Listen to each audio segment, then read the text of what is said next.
Welcome back. You're watching World News and I'm your host, Klaudia Czerwińska. Polish Prime Minister Donald Tusk addressed reporters in the Belgian capital Friday morning after the European Council wound up late the night before. Although there is speculation that yesterday's high-level talks focusing on Europe's defensive ramp-up and support for Ukraine resulted in little action, the Polish leader begs to differ.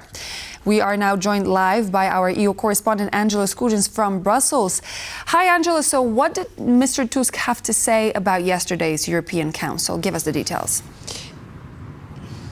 Yes, so what we can tell you is that the Polish Prime Minister Donald Tusk addressed reporters this morning after the wake of that European Council last night, and according to him, important steps were taken in the interests of Warsaw. Now, these topics include deregulation, migration and defence. He was particularly happy about the warm words spoken about the Eastern Shield. Now, let's take a little listen what he had to say regarding that and what those leaders last night discussed regarding that initiative. My colleagues here in Brussels, as you've seen, had to fight until the very end to ensure that the East Shield was truly a priority for the EU and not lost somewhere along the way. Because, as you know, each country has its own perspective. Not everyone borders with Russia and Belarus, so the assumption that it's a competition over European money, where to allocate it, which border and for what efforts, is there. And of course, countries are competing. I am pleased to say that the East Shield has now been permanently included as one of Europe's defence priorities, and this will have its consequences.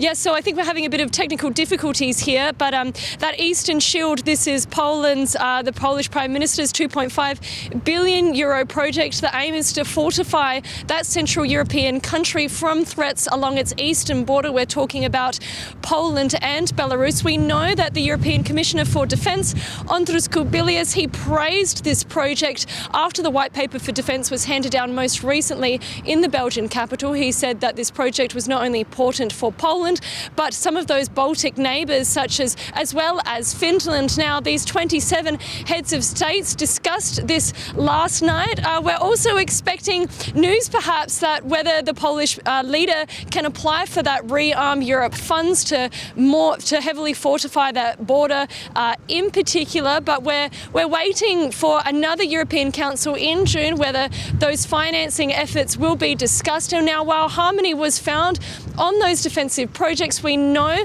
that there was division in terms of ongoing support for Ukraine, as well as some of those other defence financing mechanisms. But that is all from Brussels on this extremely windy day. Apologies about that. I'll send it back to you in Warsaw. Thank you so much, Angela, for this detailed breakdown. Angela Skujins reporting live from Brussels. French President Emmanuel Macron has said he will host a meeting of European leaders next Thursday. The goal of the meeting will be to discuss ways to expedite military support for Ukraine and draw up plans to upgrade the Ukrainian military after a possible peace deal. Next Thursday, we will be holding a summit of the Coalition of the Willing in Paris, with President Zelensky attending. And we will be finalizing our work on short-term support for the Ukrainian army, on defending a sustainable and viable Ukrainian army model to prevent Russian invasions, and on security guarantees that European armies can provide. We are determined to achieve a solid and lasting peace, and so we have obviously supported the American-Ukrainian proposal for a 30-day ceasefire to allow such discussions to begin.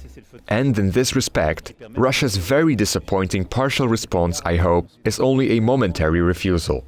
In any case, this approach confirms something we have been saying for several months, namely that Russia does not sincerely want peace at this stage. Russia launched a mass drone strike on the Ukrainian city of Odessa while Czech President Petr Pavel was visiting the city.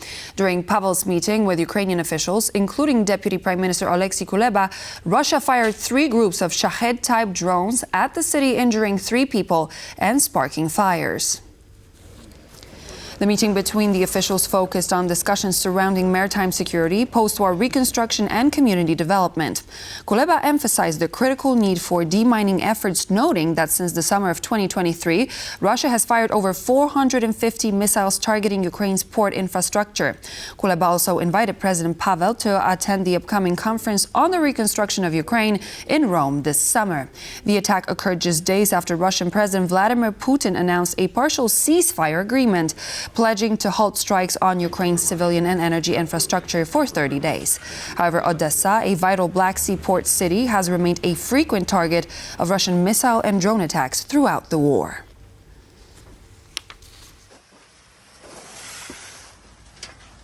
According to Kyiv, the Russian army switched its tactics to attacking civilian targets in Ukraine with large drone swarms.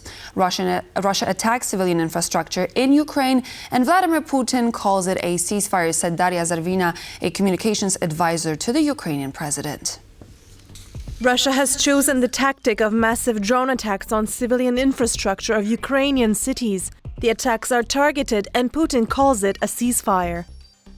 Russia has attacked the Odessa region again, and civilian infrastructure has been damaged.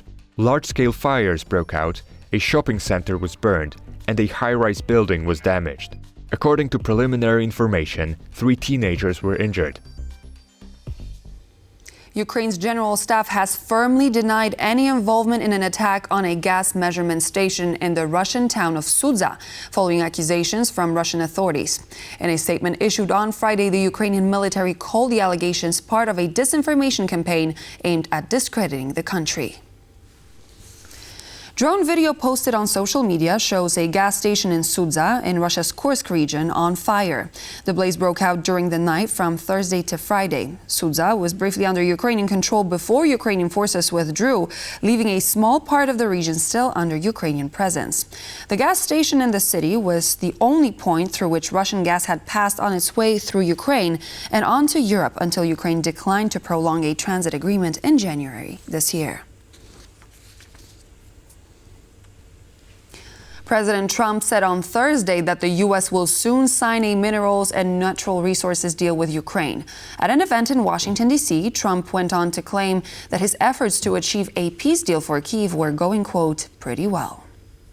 I also signed an executive order to dramatically increase production of critical minerals and rare earths. It's a big thing in this country, and as you know, we're also signing agreements in various locations to unlock rare earths and minerals and lots of other things all over the world. But in particular, Ukraine, we're doing very well with regard to Ukraine and Russia.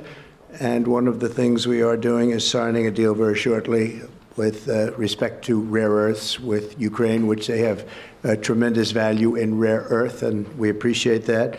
And we spoke yesterday with, as you know, President Putin and President Zelensky, and we would love to see that come to an end, and I think we're doing pretty well in that regard. So hopefully we could save thousands of people a week from dying. That's what it's all about. They're dying. Hopes are on the rise in the Kremlin following the election of a new president of the International Olympic Committee. Russia's sports minister said the new IOC leader could herald Moscow's return to the Olympic podium. Former Zimbabwean swimmer Christy Coventry is the first woman to be elected to the IOC presidency. Unlike her competitors for the office, Coventry has not expressed her thoughts on the participation of Russian athletes in the Olympic Games.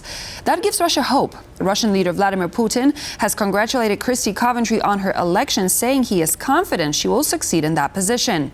Russia and Belarus have been banned from competing in the Olympic Games over the 2022 invasion of Ukraine. Only a handful of their athletes were allowed to participate in the recent Paris Games under neutral flags. March 21st marks World Down Syndrome Day. Starting in 2012, the day is observed under the patronage of the United Nations to create awareness about the condition. Colorful mismatched socks are the hallmark of World Down Syndrome Day. They symbolize the mismatched chromosomes in the genotype of people with Down syndrome, as well as the common social misfits such as people face. March 21st is not an accidental date. It symbolizes a triplication of the 21st chromosome, which causes the condition. Hence, World Down Syndrome Day is observed on the 21st day of the third month of the year. And so this marks the end of our news broadcast, but please do stay tuned back in just a moment here on TVP World with more news and features.